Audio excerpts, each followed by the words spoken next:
তারপরে ওমর ফারুক বললেন কাতালানি আল কাল, এক কুকুর আমাকে মেরে ফেলেছে। পেছন থেকে এক সাহাবীকে টান মেরে সামনের দিকে নিয়ে গেলেন, তুমি নামাজের ইমামতি করাও। আর ওমরে ফারুককে বাকিরা ধরাধরি করে পেছনে নিতে আরম্ভ করলেন। আর এই আত্মাই আক্রমণ যে করেছে সে কাতারের মাঝখান দিয়ে যেতে আরম্ভ করলো আর দুই দিকে ছুরি মারতে আরম্ভ করলো। 13 জন সাহাবীর গায়ে ছুরি মেরেছে, 7 জন সাহাবা স্পট ডেথ, জায়গায় মৃত্যু। এই ভয়ঙ্কর অবস্থা দেখে এক সাহাবী বুরনুস, এক ধরনের জুব্বা আছে মাথাওয়ালা, অনেকে জ্যাকেট পরছেন না এরকম মাথাওয়ালা, লম্বা জুব্বা আছে আরবরা শীতে পড়ে মাথাওয়ালা, এই মাথাওয়ালা জুব্বা বের করে এক সাহাবী জালের মতো তার দিকে উড়ায় মারল। ওই বুরনুসের মধ্যে পেঁচিয়ে আবুল উলু মাটিতে পড়ে গেল আর সুইসাইড করে ফেলল, নিজের বুকে নিজে মেরে আত্মহত্যা। যেই সাহাবীকে ইমামতির জন্য দাঁড় করালেন উনি ছোট্ট সূরা দিয়ে প্রথম রাকাতে সূরা আল কাউসার, দ্বিতীয় রাকাতে সূরাতুল ইখলাস দিয়ে নামাজ শেষ। ওমরে ফারুক বেহুশ। ওমরে ফারুক কি বেহুশ। সবাই কান্নাকাটি করতেছে, সবাই দেখতে গেলেন, এখন হুঁশ ফিরে না। মুখের মধ্যে মুখ খুলে রাষ্ট্রের চিকিৎসক মুখের মধ্যে দুধ দিলেন, ওই নাভি দিয়ে দুধ বের হয়ে যায়, পাকস্থলী কেটে ওখান দিয়ে দুধ বের হয়ে যাচ্ছে। তারা বললো ওনারে বাঁচানো সম্ভব না, দেখেন হুঁশ ফিরে কিনা। হুঁশ ফিরলে ওনার পরে কে আমির হবে উনি যেন প্যানেল ঠিক করে দিয়ে যায়। সবাই তাকিয়েছে ওমরে ফারুকের চোখের দিকে। আল্লাহর মেহেরবানিতে ঘন্টা খানিক পরে উনি চোখ খুললেন। চোখ খোলার পরেই বলেন নাই ও মা আমি মরে যাই। চোখ খোলার পরে উনি বলেন নাই কে মারলো আমারে। চোখ খোলার পরে উনি বলেন নাই আমার পরে নেতা কে হবে। চোখ খোলার পরে সর্বপ্রথম কথাটি ছিল আসল্লান নাস, আমার নেতৃত্বে যে ফজরের নামাজটা শুরু হয়েছিল এটাকে ঠিকমতো তোরা পড়েছিলি? আমার নেতৃত্বে যে ফজরের জামাত শুরু হয়েছিল সেটা ঠিকঠাক মতো সমাপ্ত হয়েছিল কিনা আগে বল। আসল্লান নাস, নামাজটা হয়েছে কিনা বল। সুবহানাল্লাহ কইতে পারলেন না? This is Omar, hour super hero. নেতা অনেকগুলো লাগে না, এরকম নেতা একটাই যথেষ্ট যে গোটা বিশ্বকে কাঁপায় দিতে পারে। চিল্লায় বলো ঠিক কিনা। বিশ্বনবী মক্কায় বসে বসে তাহাজ্জুদের সালাত পড়ে আল্লাহর কাছে দোয়া করলেন, আল্লাহুম্মা আইজ্জাল ইসলাম বিআহাব্বির রাজুলাইনি ইলাইক। ও আল্লাহ, দুইজন লোকের নাম বলবো, দুইজনের দরকার নেই, এই দুইজনের একজনকে আপনি ইসলামের সুশীতল ছায়া তোলে এনে ইসলামকে বিজয় দান করে দেন। মুহূর্তের মধ্যে দোয়াটা কবুল করে নিয়েছে কে? বিশ্বনবী বললেন আল্লাহ দুইজনের নাম বলবো আজকের দোয়ায়। আবি জাহাল ইবনে হিশাম, হয়তো হিশামের বেটা আবু জাহেলকে আপনি ইসলামের ভিতরে নিয়ে আসেন, কিংবা ওমর ইবনুল খাত্তাব, খাত্তাবের বেটা ওমরকে আপনি ইসলামের ছায়া তোলে নিয়ে আসেন। ওমরে ফারুকের জন্য দোয়াটা কবুল করে নিয়েছে কে? মক্কার যে অবস্থা, আল্লাহর হাবিব সাল্লাল্লাহু আলাইহি ওয়াসাল্লাম বুঝলেন মক্কার এই দুইজনের একজন যদি আমার সাথে না থাকে তাহলে মক্কায় দাওয়াতি কাজ চালিয়ে যাওয়া যাবে। আল্লাহরে বললেন আল্লাহ বেশি চাই না, এই দুইজনের একজন, হয় আবু জাহেল নয় ওমর, হয় আবু জাহেল নয় ওমর। বিশ্বনবী যখন দোয়া করলেন এই দোয়ার একটা ইমানি ধাক্কা, নুরানি ধাক্কা সাইয়েদনা ওমরে ফারুকের হৃদয়কে স্পর্শ করে ফেলল। দোয়া ইজ লাইক এ মিসাইল। এই যে আমরা দোয়া করি এটা মিসাইলের মতো। যুদ্ধে মিসাইল হামলা করে না?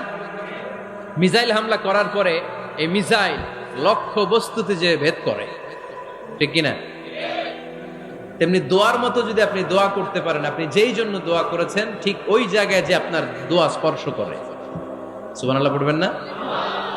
বিশ্বনবীর দোয়ার মাধ্যমে প্রথমে সাইয়েদনা ওমর ফারুকের হৃদয়ে এক ধাক্কা লাগলো। 2 নম্বরে রব্বুল আলামিন সূরাতুল হাক্কা দিয়ে ওমর ফারুকের হৃদয়ের মধ্যে দিলেন এক ধাক্কা। পড়েন আল্লাহু আকবার। কোরআনের ভেতরে সূরাতুল হাক্কা নামে একটা সূরা আছে না নাই? আল হাক্কাতু মাল হাক্কা ওয়া মা আদরাকা মাল হাক্কা। পড়েন আল্লাহু আকবার। বিশ্বনবী যখন দোয়া করলেন, ওই দোয়া যখন সাইয়েদনা ওমর ফারুকের হৃদয়ে স্পর্শ করলো, সাইয়েদনা ওমর ফারুক সব সময় বিশ্বনবীরে ফলো করতে আরম্ভ করলেন। বিশ্বনবী ডানে গেলে লুকিয়ে লুকিয়ে ওমর ফারুক ডানে যায়, বিশ্বনবী বায়ে গেলে লুকিয়ে লুকিয়ে ওমর ফারুক বায়ে যায়। বিশ্বনবী একবার মসজিদুল হারামে যে নামাজ পড়তে শুরু করলেন, ওমরে ফারুক তখন বিশ্বনবীর পিছু পিছু ছদ্মবেশে পেছন থেকে যে বিশ্বনবী কিভাবে নামাজ পড়ে দেখতে শুরু করলেন। বিশ্বনবী ইন দা মিন টাইম এশারা নামাজে আল হাক্কাতুমাল হাক্কা তেলাওয়াত শুরু করে দিলেন। আল হাক্কাতুমাল হাক্কা তেলাওয়াত শুরু করে দিলেন। তেলাওয়াত করতে করতে বিশ্বনবী যখন তেলাওয়াত করতেছে, ওমরে ফারুক এরকম দুলতেছে আর মজা পাচ্ছে। ওমিয়া বিশ্বনবীর কণ্ঠ বুঝি আমার মতো কণ্ঠ, আপনার মতো কণ্ঠ, আহমদ বিন ইউসুফের কণ্ঠ, আব্দুল বাসিতের কণ্ঠ না। বিশ্বনবীর গলায় যে কি সুরের ঝংকার আল্লাহ দিয়েছেন, কি সুরের লহরী আল্লাহ দিয়েছেন, একবার যে শুনতো পাগল হয়ে যেত। আল্লাহু আকবার। বিশ্বনবী সূরা হাক্কা মন্ত্রমুগ্ধ তেলাওয়াতে, মন্ত্রমুগ্ধ সুর দিয়ে, মন্ত্রমুগ্ধ কণ্ঠ দিয়ে তেলাওয়াত করতে লাগলেন। এশার সালাতে ওমরে ফারুক দুলতে লাগলেন। ওমরে ফারুক যত শুনেন অবাক হয়ে যায়, যত শুনেন অবাক হয়ে যায়, যতই শুনে অবাক। কিরে? কারণ তিনি আরবি ভাষা বুঝতেন। এত সুন্দর শব্দের গাঁথুনি, এত প্রাঞ্জল বর্ণনা, এত সুন্দর অন্তমিল, এটা কবিতা না হয়ে পারে না। উনি মনে মনে ভাবলেন এটা মনে হয় কবিতা। It might be poem, it could be poem. Muhammad মনে হয় কবি হয়ে গেছে, তার কাব্য প্রতিভা দিয়ে সে এটা বানিয়েছে। তা না হলে এত সুন্দর কথা এটা কবিতা না হয়ে পারে। ইন দ্য মিন টাইম বিশ্বনবী কিন্তু দেখতেছে না যে পেছনে ওমর। বিশ্বনবী তেলাওয়াত করছিলেন। ইন দ্য মিন টাইম বিশ্বনবী পড়ছিলেন ওমা হুয়া বিকাউলি শাইরিন কলিলাম মা তুমিনুন। এই আয়াতের অর্থ হলো এটা কোনো কবির কথা নয়, খুব অল্প সংখ্যক লোকই তোমরা ঈমান আনো। সুবহানাল্লাহ পড়েন। এটাকে বলে কোইন্সিডেন্ট। কোইন্সিডেন্ট হুট করে অনেক সময় মিলে যায়, যায় কি যায় না। আপনি একজনের কথা ভাবতেছেন ভাবতেছেন, বাজারে গেলেন, বাজারে যেই দেখেন ওই লোকটা দাঁড়ায় আছে, এরকম হয় কি হয় না? কোইন্সিডেন্ট। ওমরে ফারুক মনে মনে যেটা ভাবতেছে ওই কথা দিয়ে বিশ্বনবী তেলাওয়াত করতেছে। আল্লাহু আকবার। বিশ্বনবী যে আয়াত তেলাওয়াত করছিলেন, আয়াতের অর্থ হলো এটা কোনো কবির বানানো কবিতা না, খুব অল্প সংখ্যক লোকই তোমরা ঈমান আনো। ওমরে ফারুক আটকে উঠলেন, থমকে দাঁড়ালেন। ঘটনা কি? আমি মনে মনে ভাবলাম, কিরে এত সুন্দর কথা, এটা তো মানুষের কথা হতে পারে না, এটা নিশ্চয়ই কবিতা, কবির কথা। কিন্তু মুহাম্মদ এখন আবার পড়তেছে ওমা হুয়া বিকাউলি শাইর, এটা কোনো শায়েরের, কবির কথা নয়। কলিলাম মা তুমিনুন, অল্পই তোমরা ঈমান আনো। তার মানে আমার মনে যা চলে মুহাম্মদ এটা টের পায়। মুহাম্মদ গণক। নাউজুবিল্লাহ পড়বেন না? মুহাম্মদ অনেক বড় মাপের একজন গণক।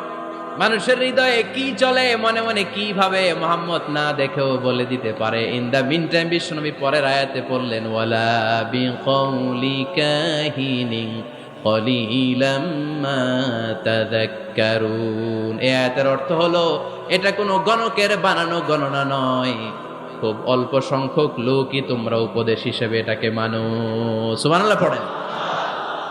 এবার আর ওমরে ফারুকের সহ্য হয় না, কি আজীব তামাশা। প্রথমে মনে করলাম কবিতা, মোহাম্মদ কয় কবি না, সে কবি না, এটা কবিতা না। তারপর ভাবলাম সে গণক, সে আয়াত পরে পরে বলে দিল এটা গণনা নয়, তাহলে এটা কি? এটা কি কবিতাও না, গণনাও না, তাহলে এটা কি? বিশ্বনবী তখন বললেন তানজিলুম মির রাব্বিল আলামিন। সুবহানাল্লাহ পড়েন। পরের আয়াত ছিল তানজিলুম মির রাব্বিল আলামিন। এটা দুনিয়ার কোনো কবির বানানো কবিতা না, এটা কোনো গণকের গণনা না, এটা কোনো সাহিত্যিকের বানানো সাহিত্য নয়, এটা মহাবিশ্বের পরিচালক রব্বুল আলামিনের কাছ থেকে পাঠানো কিতাব কোরআন। সূরা হাক্কার ধাক্কায় ওমরে ফারুক কাইত। প্রথমে ধাক্কাটা লাগলো যে দোয়া। বিষ্ণুনবী তাহাজ্জুদে কেঁদে দোয়া করলেন, আল্লাহ হয় আবু জাহেল রে দিবা, নাইলে ওমর রে দিবা। ওই দোয়া ওমরে ফারুকের হৃদয়ে ছোঁয়া লেগেছে। এরপর হাক্কা, সূরাতুল হাক্কা দিয়ে দিলে এক ধাক্কা। এই ধাক্কা খেয়ে উথাল পাথাল হৃদয়ের মধ্যে, হায় রে এ কি বাণী, এ কেমন কথা, কে মুহাম্মদ? তারপরও শয়তানের ওয়াসওয়াসা আছে না নাই? আল্লাহ বলে যতই ওয়াসওয়াসা ওমরকে দেয়া হোক, আমি ওমরে ফারুককে এই মুসলিম উম্মাতের সেনাপতি বানিয়ে ছাড়বো, আমি সেনাপতি বানাবো। এবার 3 নাম্বার ডোজ। ডাক্তারের কাছে গেলে প্রথমে দেখবেন সিম্পল ডোজ দেয়, নরমাল ওষুধ, এটাতে কাজ না হলে ডোজ বাড়ায়, একেবারে কাজ না হলে অ্যান্টিবায়োটিক মারে, আছে না নাই? আল্লাহ প্রথমে দোয়ার ছোঁয়া লাগালেন, তারপর সূরা হাক্কা দিয়ে ধাক্কা মারলেন, এরপরে রব্বুল আলামিন বলেন এবার 3 নাম্বার ডোজ সূরা তহা দিয়ে আমি তোমার হৃদয়টারে উজালা বানায় দেব রে ওমর। শয়তান দিক দিয়ে ওয়াসওয়াসা, খেলা দুই দিক থেকে চলতেছে। আল্লাহ তাআলা হেদায়েতের রাস্তায় টানছে, শয়তান জাহান্নামের দিকে টানছে। ঘোষণা দেয়া হলো মক্কায়, মুহাম্মদের মাথা কেটে এনে দিলে এত এত স্বর্ণ মুদ্রা দেয়া হবে। ওমরে ফারুক রাজি হয়ে গেলেন, নাঙ্গা তলোয়ার নিয়ে বিশ্বনবীর মাথা কাটার জন্য ছুটলেন। নাউজুবিল্লাহ পড়বেন না? বনু জাহারা গোত্রের এক লোক বলে, আইনা ইয়া ওমর, কই যাও? মুহাম্মদের মাথা কাটতে যাই। আরে মুহাম্মদের মাথা কাটতে যাও? তোমার বোন ফাতিমা বিনতে খাত্তাব আর তোমার বোন জামাই সাঈদ কদ সাবা, এরা তো ধর্ম ত্যাগ করে ফেলছে। এটা তো আমাদের ধর্ম ত্যাগ করে মুহাম্মদের ফলোয়ার হয়ে গেছে। আগে ওমর ঘর সামলাও, পরে মুহাম্মদের মাথা কাটতে যেও। ওমরে ফারুক অবাক হয়ে গেলেন, তলোয়ার নিয়ে বিশ্বনবীর দিকে না যে নিজের বাড়ির দিকে চলে গেলেন। বিশ্বনবীর আপন বোন ফাতিমা বিনতে খাত্তাব, বোন জামাই সাঈদ আর খাব্বাব রাদিয়াল্লাহু তাআলা আনহু তিনজন মিলে সূরা তাহা তেলাওয়াত করছিলেন। পড়েন সুবহানাল্লাহ। মক্কায় লুকিয়ে লুকিয়ে দাওয়াত হতো। খাব্বাব রাদিয়াল্লাহু তাআলা আনহু একটা চামড়ার ফলকের মধ্যে সূরা তাহার কয়েকটা আয়াত এনে ওমরে ফারুকের বোন আর বোন জামাইকে শিক্ষা দিচ্ছে, ট্রেনিং দিচ্ছে। সুবহানাল্লাহ পড়েন। লুকিয়ে লুকিয়ে ওমরে ফারুক যখন ঘরে চলে আসলেন, এরা তটস্থ হয়ে গেল। সাইয়েদনা খাব্বাব বিছানার তলায় লুকিয়ে গেলেন। ওমরে ফারুক বললেন, দরজা খোলো। ফাতিমা বিনতে খাত্তাব দরজা খোলার পরে নির্মম ভাবে সাইয়েদনা ওমর রাদিয়াল্লাহু তাআলা আনহু বোনের গায়ে আঘাত শুরু করে দিল। বোন জামাইকে আহত করতে শুরু করলো আর বলতে শুরু করলো, তোরা পাগল হলি কেন? কি আছে ওই মুহাম্মাদের মধ্যে? কি জাদু নিয়ে এসেছে? সে যাই বলে লোকজন পাগল হয়ে যায়, সবাই তার উপর কালিমা পড়ে ঈমান এনে ফেলে। কি এমন জিনিস তোদের কাছে আছে যেটা দেখে মুহাম্মদকে তোরা ভালোবাসলি? কি আছে? কি পড়তেছিলি আমারে দেখা। ফাতেমা বলে, ইন্নাকা রিজসুন লা ইয়ামাসসুহু ইল্লাল মুতাহহারুন। ও আমার ভাই ওমর, তুমি নাপাক। তুমি কি? লা ইয়ামাসসুহু ইল্লাল মুতাহহারুন, পবিত্রতা অর্জন না করে এই কোরআন ধরা যায় না। সুবহানাল্লাহ পড়েন।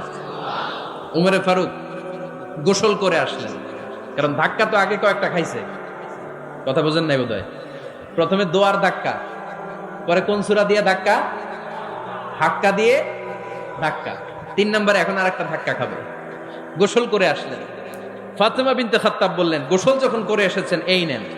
উমরে ফারুক এবার চামড়ার কাপড়ের মধ্যে সূরা তাহার প্রথম আয়াতের দিকে নজর করলেন। নজর করেই কোরআনের প্রেমে পড়ে গেলেন। পড়েন সুবহানাল্লাহ।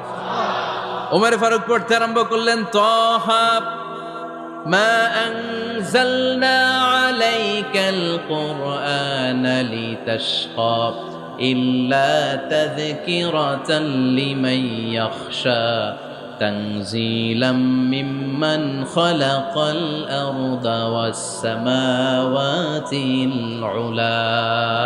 সুবহানাল্লাহ পড়েন।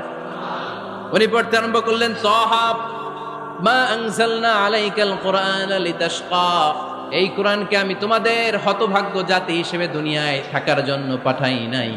এটা রব্বুল আলামিনের পক্ষ থেকে এসেছে। যারা রবকে ভয় করে তাদের জন্য আছে উপদেশ। যিনি আকাশ বানিয়েছেন, জমিন বানিয়েছেন, ওই আল্লাহ তাআলা নিজেই এই কোরআন পাঠিয়েছে। আওয়াজ করে পড়তে হবে, আল্লাহু আকবার। উনি খুব ভালো আরবি জানতেন। সূরা তাহা পড়ার পরে আর ধৈর্য ধারণ করতে পারে না। ওমরে ফারুক ছোট্ট বাচ্চার মতো কান্না শুরু করে দিলেন। আল্লাহু আকবার। সূরা তাহাটা হাতে নিয়ে, তলোয়ারটা হাতে নিয়ে বিশ্বনবীর দিকে ছুটতে আরম্ভ করলেন। আইনা মুহাম্মদ, কোথায় মুহাম্মদ? তোমরা আমাকে মুহাম্মাদের কাছে নিয়ে চলো। বিশ্বনবী তখন সাফা পাহাড়ের পাদদেশে দারুল আরকাম ইবনে আলকামের ঘরে লুকিয়ে লুকিয়ে কোরআনের দাওয়াত দিতেন। ওমরে ফারুককে পাগলের মতো ছুটে আসতে দেখে বিশ্বনবীর চাচা হামজা ইবনে আব্দুল মুত্তালিব বলল, নবী আপনি পালান। ওই যে খাত্তাবের বেটা ওমর আপনাকে অপমান করার জন্য, আক্রমণ করার জন্য তেরে এসেছে। সাহাবীরা বললেন, নবী আপনি পালিয়ে যান, আমরা সামাল দেব। বিশ্বনবী বললেন, না আমি পালাবো না, বরং তোমরা সরে যাও। ওমর ইবনুল খাত্তাবকে আমার দরবার পর্যন্ত আসতে দাও। আমার তো মনে হচ্ছে ওই যে তাহাজ্জুদের নামাজ শেষে চোখের পানি ছেড়ে যে আমি আল্লাহর কাছে দোয়া করেছি, আজকে আমার ওই দোয়াটা কবুল হতে শুরু করেছে। আমার তো মনে হচ্ছে আমার দোয়া কবুল হবে, আসতে দাও। ওমরে ফারুক এসে বললেন, আশহাদু আল্লা ইলাহা ইল্লাল্লাহ। ওয়া আশহাদু আন্না মুহাম্মাদান আবদুহু ওয়া রাসূলুহু, আমি সাক্ষ্য দিলাম আল্লাহ ছাড়া কোনো ইলাহ নাই, নিশ্চয় আপনি আল্লাহর প্রেরিত বান্দা এবং রাসূল। পড়েন সুবহানাল্লাহ। ওমর ফারুক যখন কালিমা শাহাদা পড়ে মুসলমান হয়ে বিশ্বনবীর হাতে হাত রাখলেন, মুসলিম সাহাবীদের মধ্যে খুশি আর আনন্দের বন্যা বয়ে গেল। মুসলিম হাতে গোনা সাহাবারা আল্লাহর প্রশংসা করলেন। বিশ্বনবী সাইয়েদনা ওমরে ফারুককে জড়িয়ে ধরলেন। ওমরে ফারুক এবার বিশ্বনবীরে বললেন, নবী গো, আলাসনা আলাল হক, আমরা কি সত্যের উপরে আছি নাকি আমরা ভুলের উপরে আছি? বিশ্বনবী বললেন, বালা নাহনু আলাল হক, আমরা এই সত্যের উপরে আছি। সুবহানাল্লাহ পড়ে। আলাসনা আলাল হক, নবী আমরা কি সত্যের উপরে নাই? হ্যাঁ অবশ্যই ওমর, তুমি সত্যের উপরে আছো। ওমরে ফারুক বললেন, তাহলে ফাফিমাল ইখতিফা, তাহলে লুকায় লুকায় আর দাওয়াত দেব কেন? আমি তো কালিমা পড়ে ফেলছি, আসেন আমার সাথে বের হই। ফাফিমাল ইখতিফা, আর লুকায় লুকায় কেন? আসেন আমরা বাইরে বের হই। বিশ্বনবী বললেন, ওমর এটা মাক্কি জীবন, এখানে আমরা একটু গোপনে গোপনে দাওয়াত দিতে চাই। ওমরে ফারুক বলে, না, আমার দায়িত্ব, আমি একটা মিছিল দিতে চাই নবী।